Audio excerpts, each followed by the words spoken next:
سلااوان لێبێت ئەم جارە لە بەرنامەی ئەکس باس لە بابەتێکی سیاسی گرنگ دەکەین. ئەویش داهاتووی حزبە ئیسلامیەکانە لە هەرێمی کوردستان. لە سێ دەی ڕابردوودا حزبە ئیسلامیەکان لە یەک قەبارە و ئاست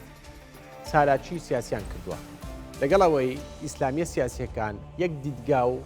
ئایدۆلۆژیایان هەیە، بەڵام چەند حزبێکن و بەردەوام ئینشقاق دەکەن. دەپرسین ئایا حزبە ئیسلامیەکان چه خزمەتێکی نیشتیمانیان کردووە و سڕۆڵێکیان لە پاراستنی نیشتیمان هەبووە؟ ئایا حزبە ئیسلامیەکان ئیسلام وەک ئامرازێکی سیاسی بەکاربێنن؟ لە کابینەکانی ڕابردوودا حزبە ئیسلامیەکان پۆستی باڵایان هەبووە، بەڵام چیان گۆڕی؟ ئایا حزبە ئیسلامیەکان بڕوایان با قەزیەی کوردی هەیە؟ ئەمانە و چەندان پرسیاری دیکە لەگەڵ بەڕێز دکتۆر ئارام قادر سەرۆکی هاوپەیمانی نیشتیمانی گەنگەشە دەکەین. دکتۆر بەخێر بێ. زۆر سپاس. ئێمە باس لە حزبە ئیسلامیەکانەکەین لە هەرێمی کوردستان. باشە هۆکاری گەشە نەکردن و ئەوانەیان باسەکەین.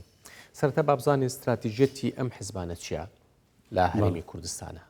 باشە ئێستا با بڵێن سێ حزبی سەرەکیان بژوتنەوەی ئیسلامیە، بەڵێ کۆمەڵی دادگەریە، یەکگرتووی ئیسلامیە، ئەمانە هەمویان هەن و ئایا پاراستن و خزمەتکردنی ئیسلامە استراتیژێتیان یاخود گەیشتنە بەدەسەڵات یاخود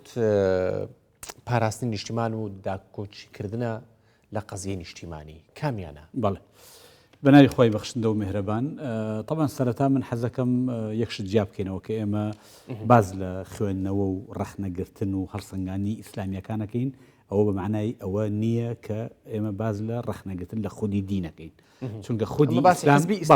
خودی ئیسلام طبعا جیاوازە، چونکە مسلمان هەیە و ئیسلام جیاوازە. لەبەرەوە طبعا حزبەکان کەش مسلمانیان تێدا، بەڵێ طبعا اعتیادی لەبەرەوە زۆر ئاساییە کە تۆ ڕەخنە بگری، خوێندنەوەی جیاواز هەبێ، بیر و بۆچوونی جیاواز دەبێ. ئەمە بۆ ئەوەی کە بینەران بە شێوەیەکی سروشتی بەرنامەکە وەرگن، وانەزان وڵا ئەمە ئەم بەرنامەیە دژی خوایە دژی ئیسلام نییە، ئەمە باسی حزبی ئیسلامی ئەمە یەکەم. طبعا اعتیادی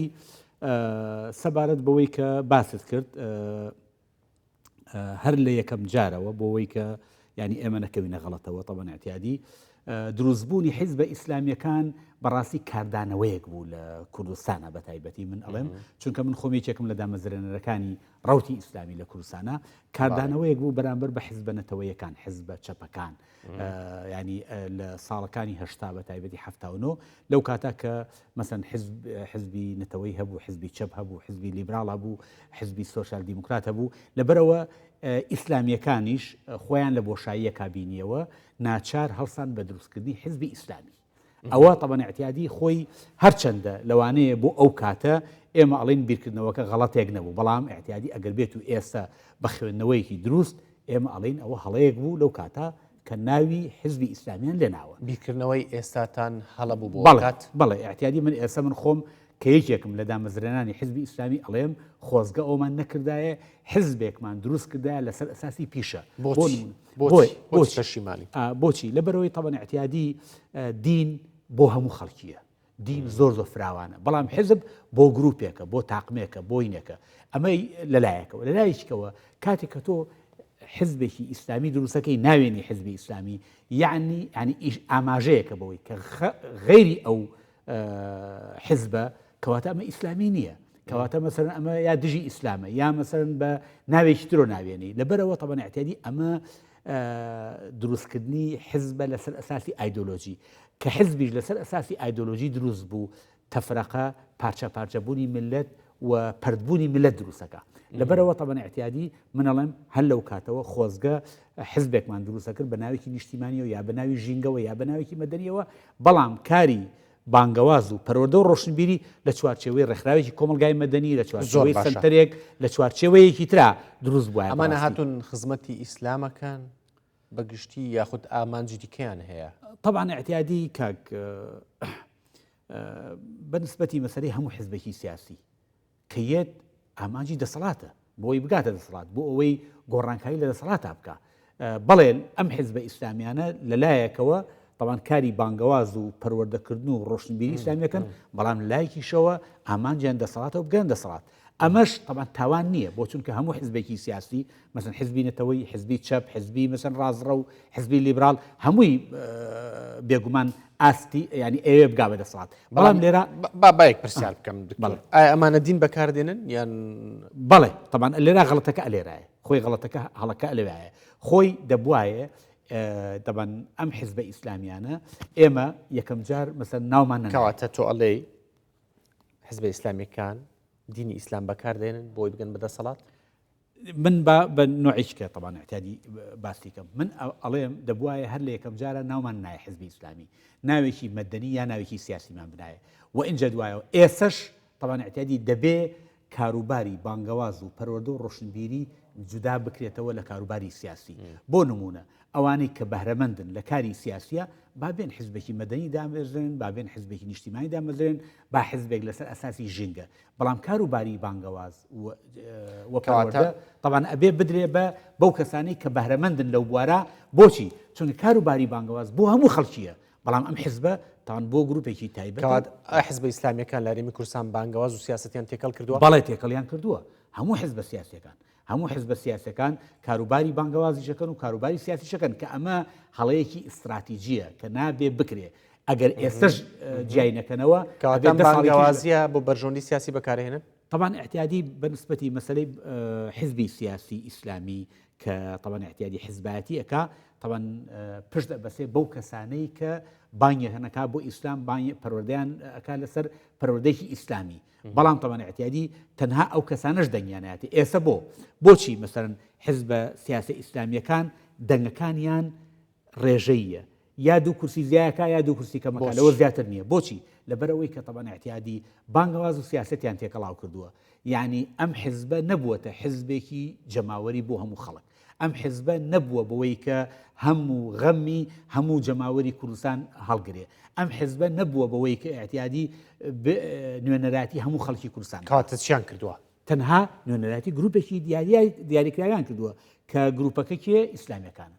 کە هەر ئەوانیشن دەنگیانێنێ و بۆیە کورسیەکانیشیان یا دوو کورسی زیاکە یا دوو کورسی کەمەکە لەوەش زیاتر ناڕوات ئەگەر هەرێمی کوردستان بەڵێ حزبی ئیسلامی پێویستە نەخێر لە ئێستا من ئەڵێم پێویستی نییە لە ئێستا ئەڵێم من وا باشترە بۆ ئیسلامیەکان ئەمە وەکو پێشنیارێک کە هەرچەندە من ئەم پێشنیارم کاتی خۆی بە مامۆستا عەلی باپیراوە بە مامۆستا سەلاحەدین بەهادینم ماوە بە مامۆستا عیرفان مەلاعەلیم ماوە کە کاکە ئێمە بابین گۆڕانکاریەکی گەورە بکەین بۆ نمونە ئۆردوگان احتیادی مەسن حزبێکی سیاسی دروست کردووە و بەڵام کۆمەڵی دادگەری ناوی خۆی گۆڕکرێک کۆمەڵی دادگەری خۆ تەنها ناوگۆڕین شەرت نییە ناوەڕۆ گۆڕین شەرتیشە ئێستا ئەگەر بێت و حزب ئێستا مەسەرەن ناوگۆڕینەکە شتێکی باشە بەڵام ئەبێ ناوەڕۆکیش بگۆڕێ واتە ئەوە حزبێک بێ ئێستا مەسەرەن پارتی گەشەپێدان و دادگەری لە تورکیا مەسیحیتیایە شیعیتیایە سونیتیایە خەڵکی تریتیایە سفوریتیایە محەجەبەیتیایە عامە تۆ ئەبێ حزبێک دروستکەی کە نوێنەرایەتی هەموو خەڵکی کوردستان بکە خەڵکی کوردستان ئێزیدیتیایە کاکەیتیایە شەبەکیتیایە شیعیتیایە سونیتیایە ئەبێ هەمووی بکات باشە ئەم حزبە ئیسلامیانەی هەرێمی کوردستان بەڵێ دەسەڵات بگرنە دەست بەڵێ فڕەڕەنجیان قبوڵە طبعا ناگەنە دەسەڵات گەیشتن بۆ تۆ لە نێو تۆ لە پێڵم ناگەنە دەسەڵات نە ئاخر ئەزانی چۆنە احتیادی مەسەنەوە گریمانێکی زۆر دوورە چونکە بە هیچ شێوەیە ناتوانن بگەن بەڵام فکری ئەوان قبولیانە فکری تۆ لە نێویان نەخێر ئەزانی نەخێر من ئەوە ئەڵێم زۆر دورە بگەنە دەسەڵات چونکە ینی ئەو حیزبانە بەستەنها لەو قاوغا ئەمێنێتەوە لەوە زیاتر ناکە دوو کورسی زیاکە دوو کورسی کەمەکە و لە شوێنی خۆیان ڕاوحەکەن ئەگەر بێت و ئیسلامیەکان گۆڕانکاری بەسەر خۆیان نەمێن یعنی ڕۆژ بە ڕۆژ ضعیفە بن ڕۆژ بە ڕۆژ لاوازە بن ئەبێ گۆڕانکاریێکی فکری گۆڕانکاریکی ڕۆشنبیری گۆڕانکاریکی سیاسی گۆڕانکاریکی ڕێکخراوی بەسەر خۆیانە بێن ئەمە پێشنیارە بۆ پێشخستنی خۆیان گۆڕانکاریان دروست کردووە نەخێر من احتیادی کاریگەریان لەسەر کۆمەلگا هەبووە کاریگەریان طبعا لە چەند بوارێکە هەبووە بۆ نمونە لە بواری پەروەردا لە بواری مەسەرەن هەندێک کاری خێرخوازی لە بواری مەسەرەن ڕۆشنبیری بڵاوکردنەوە ڕۆشنبیری ئیسلامیە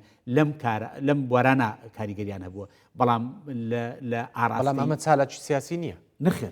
نەخێر ئەوە چالاکی سیاسی نییە بۆ نمونە ئێستا مەسەرەن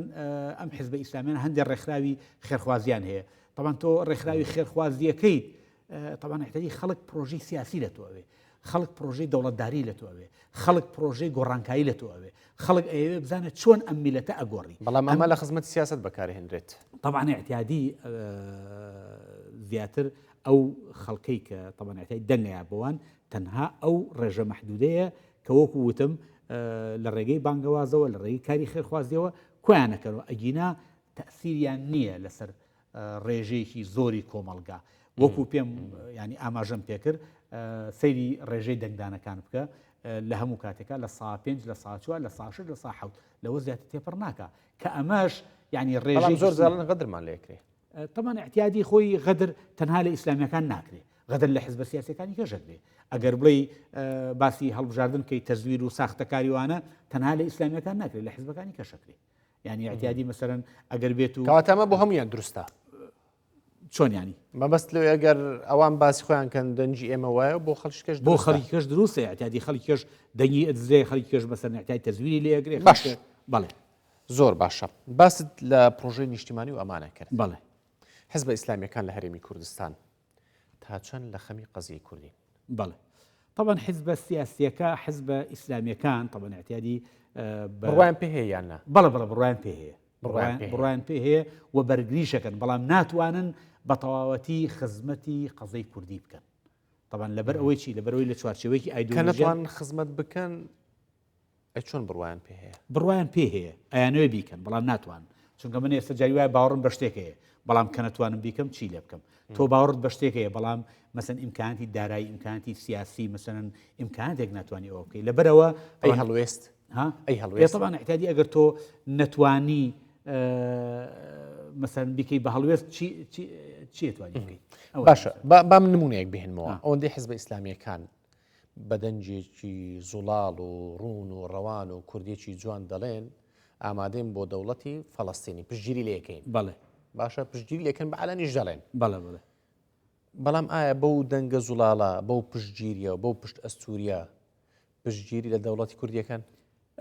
طبعا اعتیادی قەزەی فلەستینی قەزەیەکی طبعا دینیە ئەوان بە قەزەیەکی دینی سیرەکەن بۆیە ئاوا بە حەماس و بە خڕۆشەوە پشتگیری ئەەکەن و پشتیوانیەکەن. بەڵام قەزێکی نەتەوەیە بەڵام ئەمیش قەزەیەکی نەتەوەی ئەوێ بیکەن بەڵام کەنیان کردووە کەم تەرخەمیە لە خۆیان. یەکێک لە هۆکارەکانی ئەوەی کە ملەتی کورد بە تەواوەتی پشتیوانی ئیسلامیەکانی نەکردووە لەبەرەوەی کەم تەرخەمیان لە قەزەی کوردیا کردووە، لەبەرەوەی کە لە خەمی قەزەی کوردیان نەبوون، لەبەرەوەی پشتیوانی مەسەن میلەتی کوردیان بە تەواوەتی نەکردووە، لەبەرەوەی نەیانتوانیوە لە خەم و ئازارەکانی ئەم میلەتە بگەن و هەروەها تێکڵاوی خەم و ئازارەکان. ئەوەندەی ئەوان لە خەمی بۆ نمونە ئیخوانیەت و سەلەفیەت و هەرچەندە سەلەفیەکان نانە ناو کاری سیاسی بەڵام هەمویان ئەو ئاراستانە ئەوەندەی ئینتیمایان بۆ ئەمانە هەیە ئینتیمایان بۆ نیشتمان وڵات هەیە ئەوەندەی لە خەمی ئەوان لە خەمی دەوڵەتن. طبعا اعتیادی بنسبەتی کاک کۆڤانیان طبعا اعتیادی بنسبەتی ئەوە طبعا اعتیادی نیەتی خۆیان نەزانێ ئێمە ناتوانین مەسەن اعتیادی مەسەن نیەتیان با ئێمە نمونەیەک بینەوە هەرچەندە پێم خۆش نییە ناوبێنم بەڵام بۆ ڕوونکردنەوەی بابەتەکە زیاتر ناوەهێنم. بۆ نمونە بە یەکگرتووی ئیسلامی بە نمونە بهێنینەوە ئەوەندەی خزمەت بە ئیخوانیەتەکە ئەوەندە خزمەت بە قەزی نیشتیمانیەکە کات طبعا یەکگرتوو زعما بۆ کۆمەڵیش دروستە ئەمە بۆ بزودنەوەی ئیسلامیش دروستە یەکگرتوو نەشارتووە هەموو واتە بە حزبە ئیسلامیەکان بەگشت لە هەرێمی کوردستان بۆ هەمووی هەرچە ئاراستەیەک بن. بەڵێ یەکگرتوو نەشارتووە تەمسیلی ئیخوانەکە لە کوردستانە من مەبەستم یەکگرتوو نییە بەتەنیا بۆ هەموو حزبەکانە ئەوەندەی ئینتیمایان بۆ ئەو بابەتە هەیە بۆ قەزیە نیشتیمانیەکە هەیە بەتەکید طبعا اعتیاد یەکێک لەو ڕەخنانەی کە ڕوو بەڕووی ئیسلامیەکانە بێتەوە ئینتیمابوونە بۆ نیشتیمان، خەمخۆریە بۆ کوردستان، هەوڵدانە بۆ ئەوەی کوردستان بەرەو ئاراستەیەکی باش برن. ئەمە طبعا اعتیادی بەدەم ئەیڵێن بەڵام بەکردەوە بوونی نییە. اینجا دوایە هەوڵدانە بۆ ئەوەی کە مەسەرەن ببن بەسەر قافڵە خۆی طبعا ئەبووە ئیسلامیەکان پێشەنگ بوونایە بۆ دیفاعکردن لە کوردستان و بۆ دیفاعکردن لە دەوڵەتی کوردی و بۆ بوون بە دەوڵەتی کوردی و خەمخواری دەوڵەتی کوردی بەڵام نەیان کردووە. ئەمە طبعا یەکێکە لەو ڕخنانە طبعا اعتیادی بۆ نەیان کردووە. طبعا اعتیادی تر وەکو پێم وتی هەندێک جاری وا هەیە طبعا قەناعەتی پێێتی بەڵام توانای نییە، جاری وایە ئیمکاناتی نییە، جاری وایە مەسەرەن زۆر بایەخی پێنایە وەکو پێم وتی جاری وایە فەڵەستین ئەخاتە پێش کوردستان. ئەوەی طبعا بەرژەوەندی کاریگەری هەیە طبعا یەکێک لەو شتانەی خۆی دائیمەن کاکۆڤان طبعا اعتیادی بعضێ لەو هەڵوێستانە یاخود لەو خوێندنەوانە هەندێکی بەرژەوەندی هەندێکی لایانی فکریە. نابێ ئێمە بڵێن هەمووی بەرژەوەندیە و ناشبێ بڵێن هەمووی لایانی فکریە. ینی بعضە جار لە ینی فکریش دەورە بینێ و هەندێک جاریش بەرژەوەندیش دەورە بینێت. بەرژەوەندی زۆر باش. دیدگایان جیاوازە حیزب ئیسلامیەکان. طبعا اعتیادی بەنسبەتی دیدگا جیاوازیەوە طبعا اعتیادی ئێستا دیدگایان جیاوازە بۆ سۆرشت بۆ دنیابینی بۆ کوردستان بۆ مەسەن فەڵەستین بۆ دەوڵەت دراوسەکان بەڵام اعتیادی من وایە بینم چۆن ئیسلامیەکان جیاوازن حیزبەکانی کەش جیاوازن هەر ئەو جیاوازیە لەناو حیزبەکانی کەشایە لەناو ئیسلامیەکانیشا هەیە بەڵام لێرا ڕەخنە لە ئیسلامیەکان بۆچی ئەگیری ئەبێ هەماهەنگیان هەبێ چونکە طبعا اعتیادی خەڵگەڵە یەک قورئانیان هەیە یەک خوایان هەیە یەک پێغەمبەریان هەیە بۆچی جیاوازن طبعا اعتیادی قەیناکە مشکلە نییە با جیاوازن با چوار حیزبی ئیسلامیە بێ بەڵام دەبوایە یەک بەریان هەبوایە دەبوایە لە یەک لیسا کۆبوون یەک خوددایان هەیە یەک قورئانی بەڵێ اعتیادی ڕەخنەکە لێرا لەوا ئەگیرێ بۆچی یەک ناگرن بۆ هاوپەیمانی لەگەڵ یەک هاوپەیمانی لەگەڵ نەک یەک حیزب چونکە بۆچی هۆکارەکە چییە؟ هۆکارەکە طبعا اعتیادی هەندێکی لایانی بەرژەوەندیە هەندێکی لایانی فکریە هەندێکی مەسەرەن بیر و بۆچوونە ئەگەر ڕێژەیەکم بدەیتی ڕێژە سەدا چەندی بەرژەوەندیە سەدا چەندی فکریە وەڵاهی اعتیادی مەسەرەن لەوانەیە وەکو یەک بێت ینی اعتیادی بڵێن لە 150 بەرژەوەندی بێ لە 150 فکری بێ بەڵام مهم ئەوەیە طبعا اعتیادی یەکێک لەو هۆکارانەی کە نەیانتوانیەوە بگەنە دەسەڵات نەیانتوانیەوە بگەن بە ئامانجەکان نەبوونی هەماهەنگیە لە بینی یەکتریا نەبوونی یەکریزیە نەبوونی مەسەن هاوکاریە بە یەکەوە دائیمەن دژیەکیژە خوێن نەک هەر هەماهەنگیانە بەڵکو دائیمەن جێوە دژیەکیژە خوێن لە دژی یەک اعتیادی کاریشە باش ئەو هەموو ئینشقاقە لە نێو حیزبە ئیسلامیەکان بۆ هەیە تەنانەت لە ئاستی سەرکردایەتی شەخ با بڵێن لەیانەکشێنەوە جەنابەتێکی شێوانەی کە دامەزرێنەری حیزب بووی بەڵێ طبعا بنسبەتی ئەوە ئینشقاق چوونە دەرەوە ئەمانە بۆ هەمووی ڕاستەکەی طبعا اعتیادی هەندێکی زۆری ناڵێم هەندێکی زۆری فکریە بەڕاستی هەندێکی زۆریشی مەسەلەن ساردبوونەوەی بۆ نمونە ئێمە کە وەختێک هاتینە دەرەوە پاڵنەری سەرەکیمان فکری بوو چونکە خوێندنەوەمان بۆ دین و خوێندنەوەمان بۆ نیشتیمان و خوێندنەوەمان بۆ ئیسلام جیاواز بوو لە ئیسلامیەکانی ئێستا و زۆر مەحاولەشمان کرد ئەوە نییە بڵێ وڵا لە ئەنجامی کاردانەوەیەک بوو بێ زیاتر لە 10-12 ساڵ ئێمە لە ناو ئیسلامیەکانە خەریک بووین هەوڵمان ناوە کاکەی گیان با ئەم شێوازە بگۆڕین ئەوە تا ئۆردۆگان گەشتە حکم ئەوە تا مەسەلەن بۆ نمونە نهزەی تونسی ئیتیجای ئیسلامیان ناو نابوو بەڵام دوای ناویان گۆڕی بە ئیسلامی و ماوەیەکی زۆر اعتیادی مەسەلەن گەشەیان کرد و گەشتنە حکمیش لە تونس بەڵام باشەوە باست لە شخص کرد کە شخص چۆتە دەرەوە چێشەی فکری بۆ ئەی ئینشقاقەکان ئینشقاقەکانیش طبعا اعتیادی هەندێکی دەسەڵاتە هەندێکی بەرژەوەندیە هەندێکی لایانی فکریە طبعا اعتیادی ئەو ئینشقاقانە هەندێکی اعتیادی مەسەلەن ینی وەزعی سیاسی بارودۆخی سیاسی بەڕاستی بارودۆخی سیاسیە ینی اعتیادی مەسەلەن ئەو سیاستێکی بەدڵنی ئەو سیاستێکی بەدڵە لەبەرەوە طبعا جێ ئەبێتەوە ئەوە ینی شتێکی زۆر سروش ئامانجەکەش دەسەڵاتە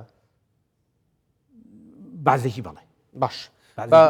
باس لە حیزبە ئیسلامیەکان بکەین زۆر جار ڕەخنە لە حیزبەکانی دەسەڵاتەگرن بەڵێ بۆ منە بنە ماڵەی بێ هەرچی بێ بەڵێ ئەوانی کە باسەکەن ئەمانیان لە خۆ ینی ئەو ریفۆرمیان لە خۆیان ناکردووە تاوەکو ڕەخنە لە ئیتر بگرن نەخێر طبعا اعتیادی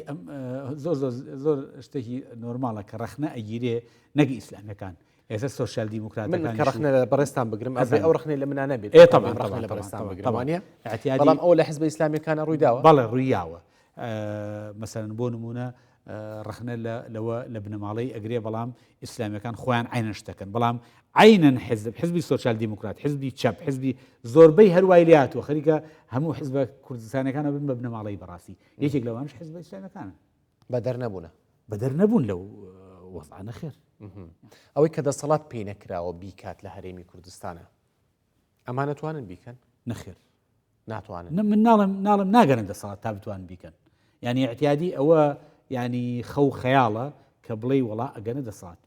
چونکە بەم شێوازی ئەو ڕخنانەی ئێستا ئەیگرن ئەو ڕخنانەی ئێستا ئەیگرن بەڵمنە لە ئۆپۆزیسیۆنن بێنە دەسەڵات ئەمانە ئەکەن کە طبعا احتیاجی زۆرێک نەخێر من طبعا لەو باوەڕانی بکە بتوانن بیکەن چونکە طبعا احتیاجی ئیسلامیەکان لە سوودان عمەر بەشیر هاتە ناو دەسەڵات کە هاتە ناو دەسەڵات یەکەم کەس طبعا احتیاجی کە گرتی ئەو ڕەفیقەی بوو کە نەخشەی کێشا بۆ کۆدەتایی سوودان کە حەسن توڕابی بگرتی اینجا دوایەوە ئیسلامیەکان زۆربیان تووشی گەندەڵی و تووشی نەهامەتێکی زۆر بوون لەبەرەوە مەرج نییە تۆ بڵێ ئەمە ئیسلامیە ئتر هاتە سەر حکم ئتر دادگەرە بێ و حکمی خوا جێبەجێکا ئەو جۆرشتانە بەو شێوەی نییە زۆر کەسیشمان بینی هەر لە ئیسلامیەکان بوون بە وەزیر بوون بە دەسەڵاتدار بەڵام اعتیادی گەندەڵ بوون و گەندەڵیشیان کردو و یعنی اعتیاد دەسەڵاتیان بەخراپ بەکارێنا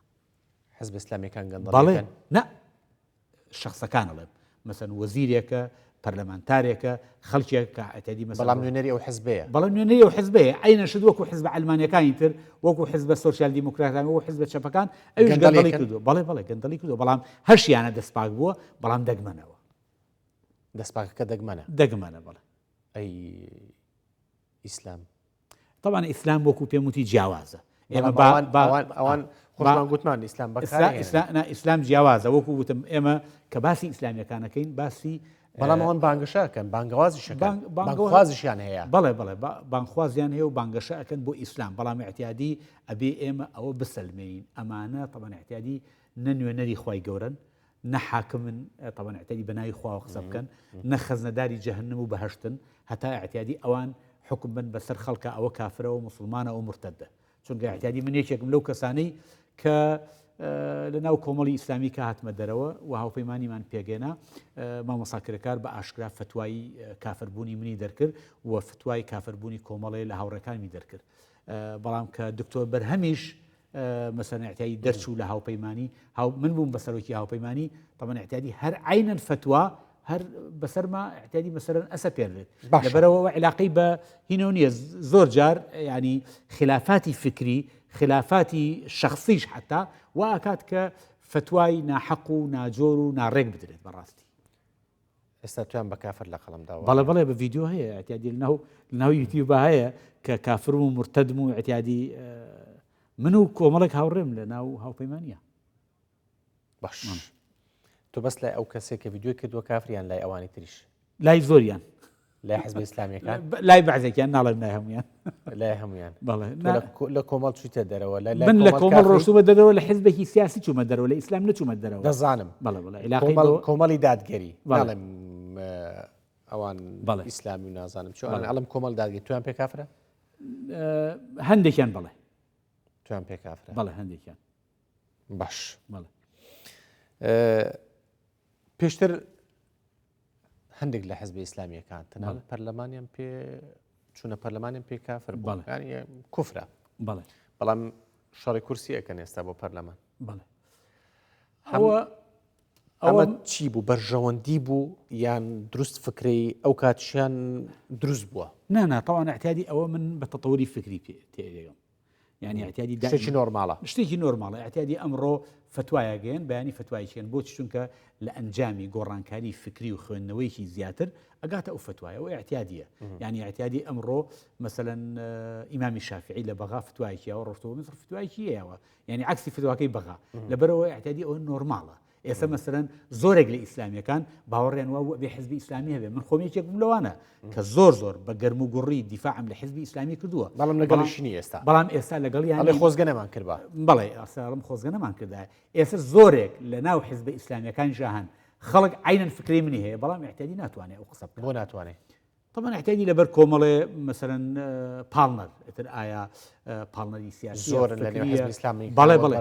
زۆرن لە ناو حزبە ئیسلامیەکانە کە ئاواتەخوازن گۆڕانکاری لە ناو حزبەکانیان بکەن بەڕاستی باش پێشبینی چەند کورسی بۆ حزبە ئیسلامیەکانەکەی پێشبینی تقریبا جدال بژار نەکرێت تقریبا 10 کورسی 10 کورسی بەڵێ بۆ هەموو حزبە ئیسلامیەکان ئەوە پێشبینی خۆم بەڵام مەرجین پێشبینیەکەم ڕازدەرچێت بەڵام پێشبینێکی خۆم پێت زۆرەکەمە طبعا اعتیادی خۆی ئەبووە ئیسلامیەکان ئێستا لە دەسەڵاتە بوونایە بەڵام اعتیادی بەم شێوازەی ئێستا کە ئیشەکەن بەم ئسلوبەی کە ئێستا ئیشەکەن بەم عەقڵەتی ئێستا ئیشەکەن هەر لەوە زیاتر نییە ئیمساڵ دەیە ساڵێکەیە بەهەر دوو ساڵێکەیە بە نۆست ئەوایە هەروایە بەرزە بێت و نزمە بێتەوە زۆر باش چونکە اعتیادی ئێمە من خۆم ئەندامی پەرلەمان بووم ئەو ساڵە 15 کورسیمان هێنا بوو ئێستا یعنی دوای لە 2009 15 کورسیمانێنە ئێستا 2004 بێ بەدە ئەوە بەو شێوەیە ڕەخنە لەوان دەگری بەم شێوەی ئێستا و کاچ ڕخنت لێ دەگرتن بەڵێ لە ناو خۆی حیزبەکەش بووم ڕخنەمە گرت و طبعا احتیاجی ڕخنەکەی من چی بوو هەوڵدان و بۆ ریفۆرم لە ناو حیزبەکانە هەوڵدان کەسێک لە شوێنێک نەما زۆر ئاسانتر ڕخنەی لێ بگرێ بەڵام ئەو ڕخنەی ئێستا لێیان دەگری ئەو کات من یەکێک بووم لەو کەسانەی کە پێشنیاری ئەوم کرد کە ئاڵای مەسەن کۆمەڵی ئیسلامی بگۆڕێ بە پرتەقاڵی طبعا احتیادی من خۆم پێشنیارم کردو و سەریشی کرد من بووم یەکێک لەو کەسانەی کە احتیادی پێویستە ئێمە هەوڵ بین ریفۆرم لە ناو حزب ئیسلامیەکانە بکەین و گۆڕانکاریتیا بکەین بەرەوە هەر ئێستا نییە جارانیش لە ناو کۆمەڵی ئیسلامیا بووم هەوڵم ماوە وەکو دڵسۆزی بۆ کۆمەڵی ئیسلامی کە کۆمەڵ پێشکەوێ بەرەو پێش بڕوە بەڵام احتیادی دیارە زۆر باش نەبووە کاریگەری دەرەچی بەڵێ لەسەر حزبەکان هەیە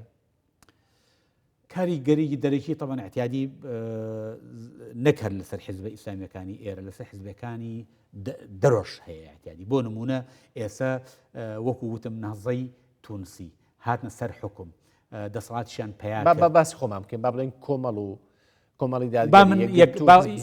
با یەک دقە ئەو نمونەیە بێنمەوە طبعا احتیادی نازەی تونسی حکمی گەردەست بەڵام کاریگەریەکەی چی بوو کاریگەری دەرەکی ئەوە بوو کە نەیان هێش لەسەر حکم بەردەوام بن و ئێستا ڕاشتەغەنووشی لە زیندانە نەیان هێش بەردەوام بن ئەو پرۆسیان ئیعلان بکەن لەبەرەوە